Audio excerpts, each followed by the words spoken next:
خانہ کعبہ کی مرکزیت کو ختم کرنے کے لیے وہاں پر حملہ کرنا چاہا تھا، کیونکہ وہ چاہتا تھا کہ یمن کو تجارتی گزرگاہ پر وہی عبور حاصل ہو جائے جو ایک زمانے میں قوم سبا کو تھا۔ یہی وجہ تھی کہ اس نے خانہ کعبہ پر حملہ کرنے کی کوشش کی، لیکن پھر بعد میں دیکھا کہ قریش کی تھوڑی بہت مخالفت کے باوجود وہ لوگ مکے میں داخل ہو گئے تھے، لیکن پھر اللہ تعالیٰ نے ابابیل یعنی چڑیاؤں کو بھیجا جن کے منہ میں پتھر تھے۔ ان چھوٹے چھوٹے پتھروں کو ان ابابیلوں نے، ان چڑیاؤں نے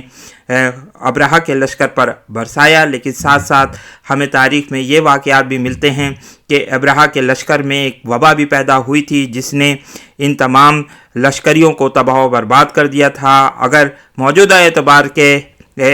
سے دیکھا جائے تو یہ شاید وبا ہمیں کرونا وائرس کی صورت میں نظر آتی ہے جو اس وقت مغربی ممالک پر نازل ہو رہی ہے، اور یہ اللہ تعالیٰ نے ایک دفعہ پھر کر کے بتا دیا کہ دیکھو کہ میری طاقت کتنی زیادہ مضبوط ہے، میں چاہوں تو تمہارے بڑے بڑے لشکروں کو، جیسا کہ میں نے ابرہہ کے لشکر کے ساتھ بھی کیا تھا، اسی طرح نیٹو اور دیگر 100 کے قریب ممالک جو کہ افغانستان پر حملہ آور ہوئے تھے افغانستان کی جنگ میں، انہوں نے امریکہ کا ساتھ دیا تھا۔ آج یہی تمام ممالک بڑی بڑی مشکلات میں شکار ہو چکے ہیں، خاص طور پر عمان جہاں سے بڑے پیمانے پر افغانستان پر حملے کے لیے جہاز پروازیں کرتے تھے، اور وہ منافق ممالک جنہوں نے امریکہ کا ساتھ دیا آج وہ ایک بڑی مشکلات میں گھر چکے ہیں، ان کی اکانومیاں گر رہی ہیں اور بڑے پیمانے پر ان کو تباہی کا سامنا کرنا پڑ رہا ہے۔ تو اللہ تعالیٰ نے سورہ فیل میں جس طریقے سے ابرہہ کے لشکر کو کچل کے اور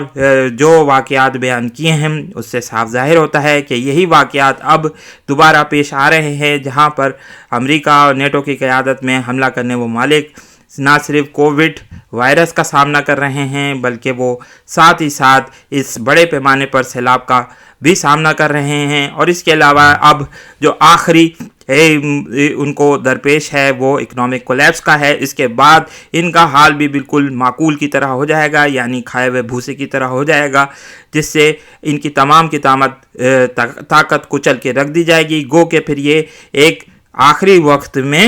مسلمانوں پر حملہ کریں گے۔ ان تمام واقعات سے ہمیں رسول اللہ صلی اللہ علیہ وسلم کی وہ احادیث یاد آتی ہیں جس میں آپ صلی اللہ علیہ وسلم نے قیامت کی 10 بڑی نشانیوں کا ذکر کیا۔ آئیے ان احادیث کو پڑھتے ہیں اور دیکھتے ہیں کہ ان میں کیا لکھا ہے، پھر انشاءاللہ ویڈیو کو ہم کنکلوژن کی طرف لے کر جائیں گے۔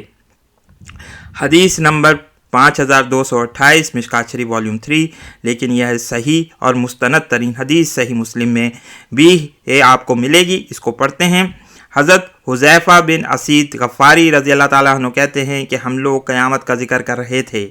کہ رسول اللہ صلی اللہ علیہ وسلم نے ہماری طرف جھانکا اور فرمایا تم لوگ کس چیز کا ذکر کر رہے ہو؟ لوگوں نے کہا کہ ہم قیامت کا ذکر کر رہے ہیں۔ آپ صلی اللہ علیہ وسلم نے فرمایا قیامت اس وقت تک نہ آئے گی جب تک 10 نشانیوں کو نہ دیکھ لو گے۔ اس کے بعد آپ نے ان نشانیوں کا ذکر کیا اور فرمایا نمبر 1 دھواں جو مشرق و مغرب میں 40 دن تک پھیلا رہے گا۔ اس سے مراد غالباً کوئی ایک بڑی ایٹمی جنگ ہے، یا یہ پاسبلٹی بھی ہو سکتی ہے۔ انشاءاللہ ہم اس موضوع کی طرف آئیں گے جس میں سورہ طارق میں شاید یہ اشارہ کیا گیا ہے کہ ایک بڑا ایسٹیرائڈ یا میٹرائڈ زمین پر گرے گا، جیسا کہ ہم حالیہ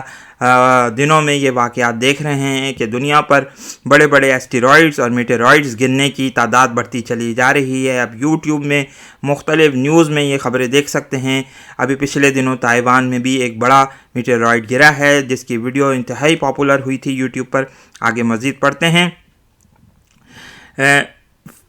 نمبر 2 دجال، نمبر 3 دابت الارض کا خروج، جس کے متعلق ہم یہ بات کہہ چکے ہیں کہ یہ شاید کرونا وائرس ہے۔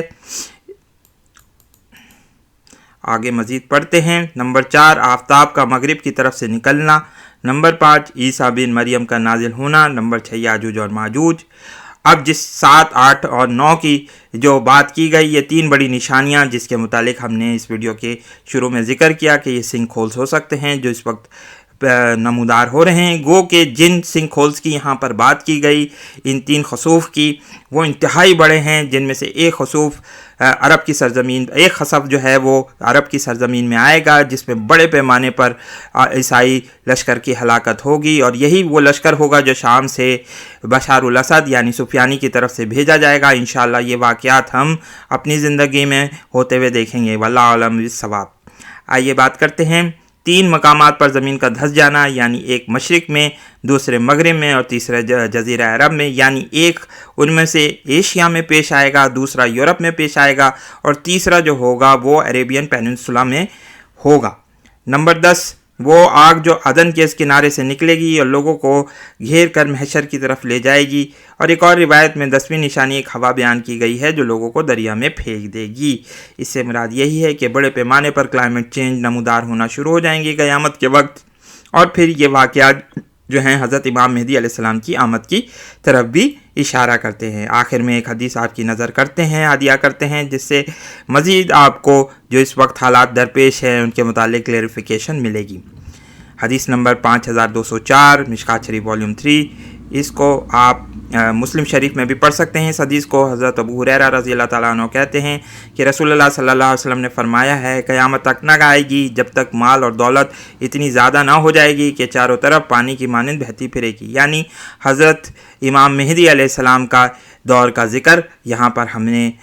پڑھا۔ رسول اللہ صلی اللہ علیہ وسلم نے اشارہ کیا ہے کہ مال و دولت کی فراوانی ہو جائے گی، آپ مال تقسیم کریں گے لوگوں کے درمیان، جیسا کہ دیگر ہمیں حدیث میں ملتا ہے، اور کوئی اس کو قبول نہیں کرے گا، اور اس وقت تک قیامت نہ آئے گی جب تک کہ عرب کی سرزمین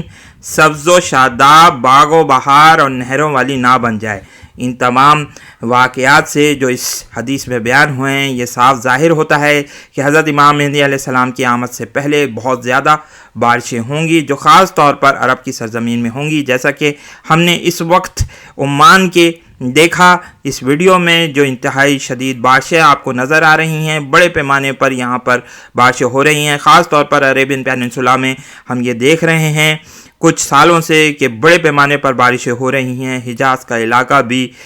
جو ہے وہ سیلابوں کی نظر میں آ رہا ہے، تو اس سے یہی لگتا ہے کہ حضرت امام مہدی علیہ السلام کی آمد انتہائی قریب آ چکی ہے، کیونکہ شدید بارشیں ہو رہی ہیں اور پھر عرب کی سرزمین بھی جو ہے وہ نہروں والی بن جائے گی۔ اللہ تعالیٰ سے دعا ہے کہ اللہ تعالیٰ ان تمام واقعات سے ہمیں سبق سیکھنے کی توفیق عطا فرمائیں، اور ساتھ ساتھ وہ حکمت سلیم، وہ تدبر، وہ وقار ہمیں عطا کرے جس کی وجہ سے ہم پھر امام مہدی علیہ السلام کے لشکر میں شامل ہونے کی سعادت حاصل کر سکیں۔